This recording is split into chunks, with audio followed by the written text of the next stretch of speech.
Senhor, palavras de fraternidade. Fala, Senhor, Jesus da humanidade. Numa nuvem resplendente fez-se ouvir a voz do Pai. Eis meu filho muito amado, escutai-o todos vós. Fala, Senhor, palavras de fraternidade. Fala, Senhor, Jesus da humanidade. O Senhor esteja convosco.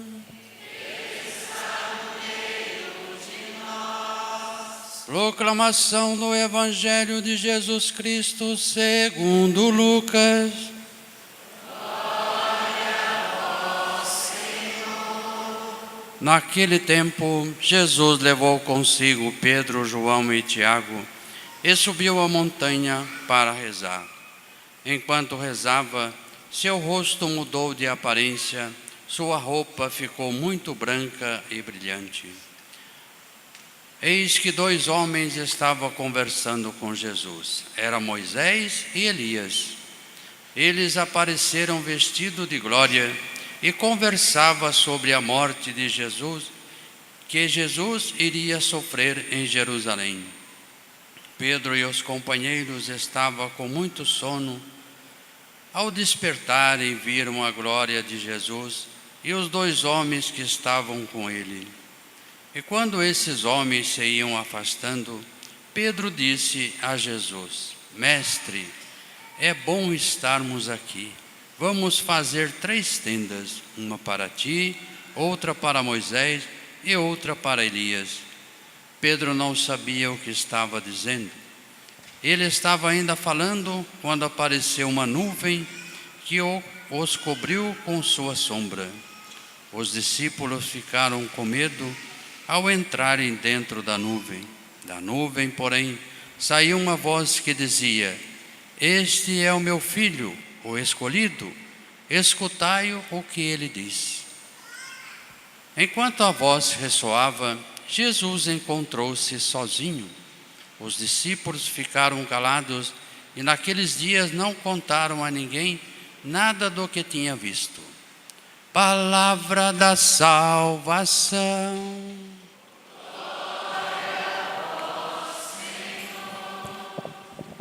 Queridas irmãs, queridos irmãos, é muito importante a gente relembrar sempre que o que nós acabamos de ouvir sobre a vida de Jesus, a história de Jesus, o que nós acabamos de ouvir não é uma crônica, não é um fato jornalístico, não é uma ata de um encontro, um secretário que foi anotando o que Jesus fazia. Nós estamos diante da boa nova do Evangelho, nós estamos diante da palavra de Deus, é palavra de Deus. E cada detalhe, cada vírgula, cada ponto tem um sentido, tem um porquê, tem um linguajar bíblico por trás das palavras e carregado de simbolismo. Então o que nós acabamos de ouvir não é que tenha acontecido exatamente desta maneira e numa montanha. Vamos dar um mergulho nessa palavra para a gente entender o porquê de cada detalhe. E o que nos chama a atenção? Nas missas, na liturgia, nós começamos o Evangelho dizendo: naquele tempo. A igreja colocou como convenção isso, naquele tempo. Só que no Evangelho de Lucas não está escrito naquele tempo. Está escrito 8 dias depois. Depois vocês podem verificar em casa, conferir. 8 dias depois. 8 dias depois do quê? O que aconteceu antes? Jesus tinha dado uma lição muito forte. e quem sabe a principal para os seus discípulos. O sucesso de uma pessoa neste mundo não tem a ver com os planos de Deus, não tem a ver com o sucesso pensado por Deus. Muitas vezes em Deus, o sucesso de um homem realizado diante do mundo pode parecer falência, pode se parecer como uma derrota. Jesus diz: para o mundo, quem domina, quem está por cima, tem sucesso. Para Deus, quem é servidor, quem se torna servo, quem se coloca a serviço, realiza de verdade a sua missão. São caminhos diferentes. E os discípulos são chamados a fazer uma escolha entre o que o mundo oferece como realização e o que o Evangelho deixa claro, que é o homem realizado. Quem é o homem realizado? Aquele que serve. Jesus, ele vivencia isso. E é muito lindo em Deus o que ele pede de nós, antes ele cumpre, antes ele realiza. Jesus nasce entre os simples, servindo em primeiro lugar aos simples, morre entre criminosos, morre na doação da vida, na entrega de sua vida. É essa lição que 8 dias antes os discípulos tinham aprendido. E agora, alguns, não todos, sobem com Jesus à montanha. O que significa montanha? No Antigo Testamento, Moisés falava com Deus na montanha. A montanha significa elevação. A montanha significa o desejo da gente entrar no pensamento de Deus, de dar um mergulho no pensamento de Deus. Então é isto que a montanha nesse evangelho também significa. Alguns discípulos subiram. Por que não todos? Sempre alguns se aprofundam mais. Alguns entendem, percebem mais o que Deus está pedindo. Quer um exemplo? Padre, eu vim à missa, mas deixei um punhado de gente sentado no sofá lá em casa, ou indo para outros cantos. Eu estou até triste porque eu vim à missa. Hoje você tem a ver com Pedro, Tiago e João. Nós fomos os escolhidos e estamos subindo a montanha. E aqui nós estamos mergulhando no pensamento de Deus, procurando entender o pensamento de Deus. E eles que ficaram lá embaixo? E os outros que não subiram? Aqui você entende que você precisa continuar servindo a todos. E inclusive vai descer a montanha para servir quem não está nem aí com a montanha muitas vezes. Que coisa maravilhosa. Nós então estamos subindo a montanha, entendendo o pensamento de Deus. Somos alguns, não todos, mas Deus conta conosco para que o evangelho dele seja visto no mundo. E quem entra no pensamento de Deus, como é que fica? Se sente iluminado. Eu sempre digo, quero que vocês cheguem aqui de um jeito e saiam daqui melhores. Depois de uma missa a gente tem que sair melhor. Depois de um momento de um encontro com Deus, depois de um momento da luminosidade que vem de Deus, nós temos que sair daqui brilhando, com os rostos brilhando. Foi isso que os discípulos contemplaram em Jesus.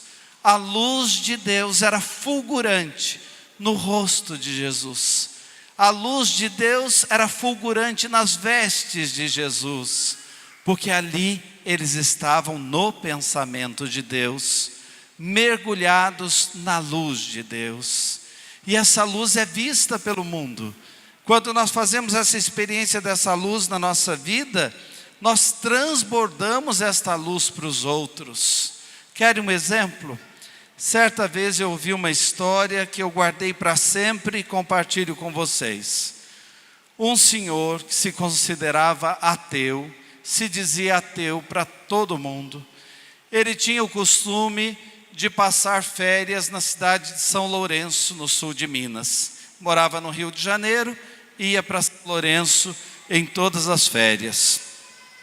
E certa vez, numa das férias, ele passando de carro, em frente à igreja matriz de São Lourenço, viu uma freira puxando um pobre que estava caído na calçada. E ela com dificuldade puxando aquele pobre para dentro do pátio da igreja para fazer alguma coisa por aquele pobre. Aquele senhor disse: quando eu vi aquilo, um raio de luz tomou conta de mim. Ele diz: eu nunca me esqueço. Foi como se a luz penetrasse todo o meu ser. Um facho de luz veio em mim. Eu parei o carro, entrei naquela igreja e fui me confessar com o padre. Deus, eu vi Deus naquela calçada. É assim que Deus age. Quando a gente deixa Deus mover-se em nós, Ele se torna visto através de nós. E nós transfiguramos a beleza de Deus, a beleza da luz que vem dele. Querem um outro exemplo? A Madre Teresa de Calcutá, 1,5 metro de gente, sem atributos físicos, sem nenhuma beleza física. Vocês conhecem uma mulher mais linda do que essa? O mundo se encantou, e onde o rosto dessa mulher aparece, as pessoas se curvam. Não só cristãos, não só católicos, o mundo respeita essa mulher. Não porque foi declarada santa logo, isso o mundo já aclamava como santa, mas porque a luz de Deus brilhou ali. Aí você pode dizer: padre, eu quero fazer essa experiência. Eu quero sentir também esse raio de luz, esse facho de luz tomar conta do meu coração. Como é que a gente faz para fazer essa experiência? Mergulhe na palavra de Deus. Esta cena também simbolicamente fala da palavra. Moisés, que apareceu ali junto de Jesus, e Elias, os dois representam o Antigo Testamento que nós entendemos só a partir de Jesus. Moisés representa a lei, Elias representa os profetas, e Jesus é a realização da lei e dos profetas. Como é que a gente experimenta então essa luz, e como é que a gente passa a brilhar com a luz de Deus?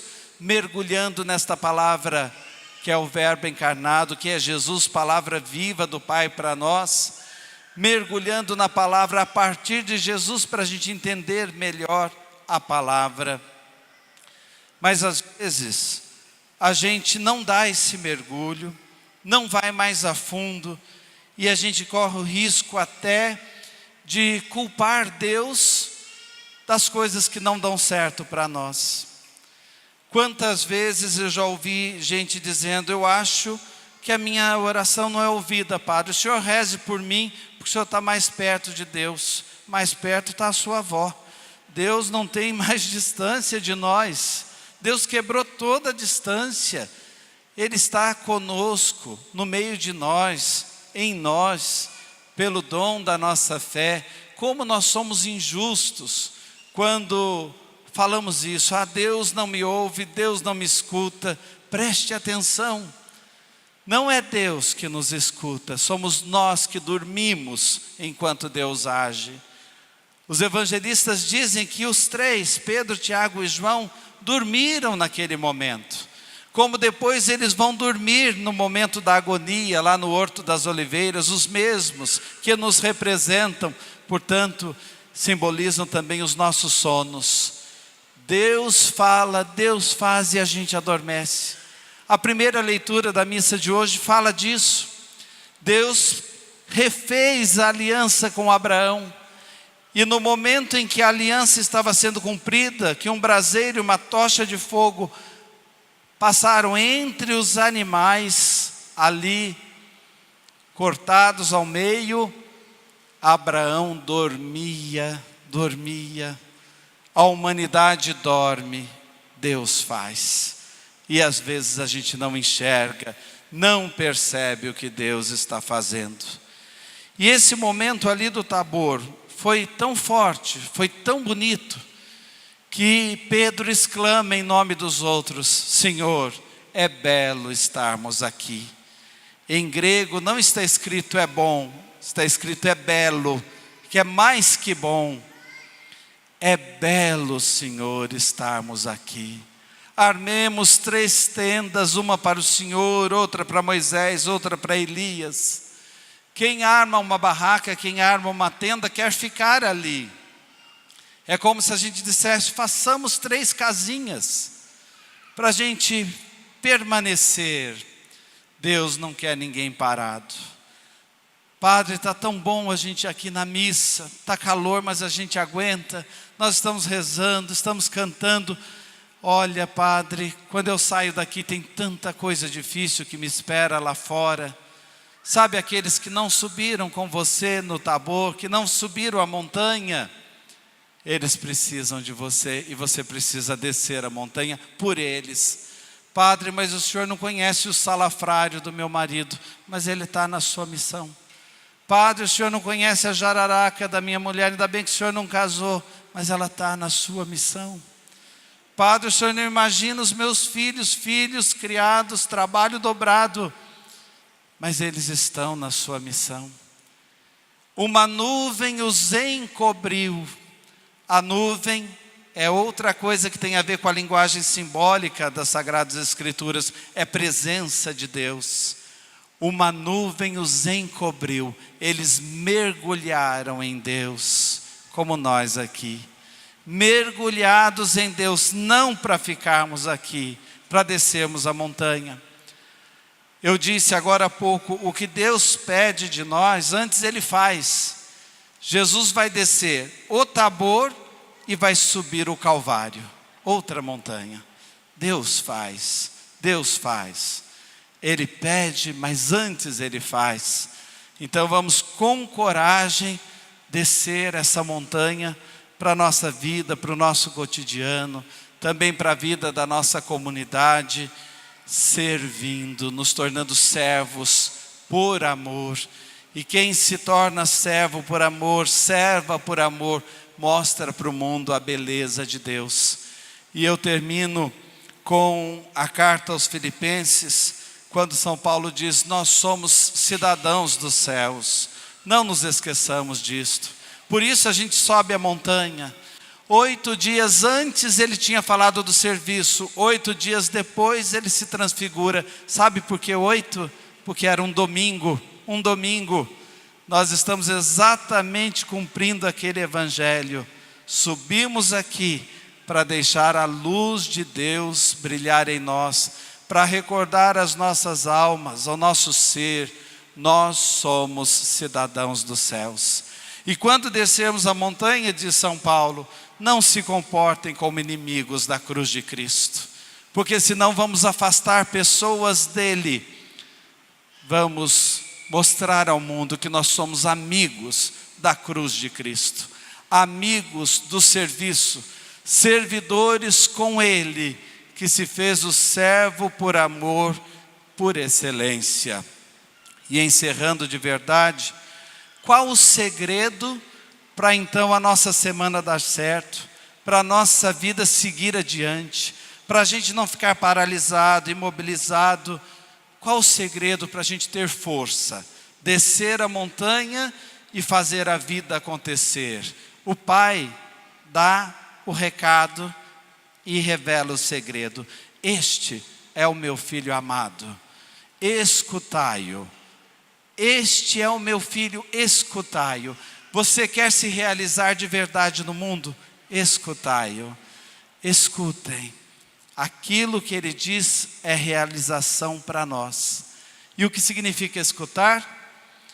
Quando você diz assim, olha, aquele filho escuta os pais, significa que ele assimila o que os pais dizem a ele, ele obedece.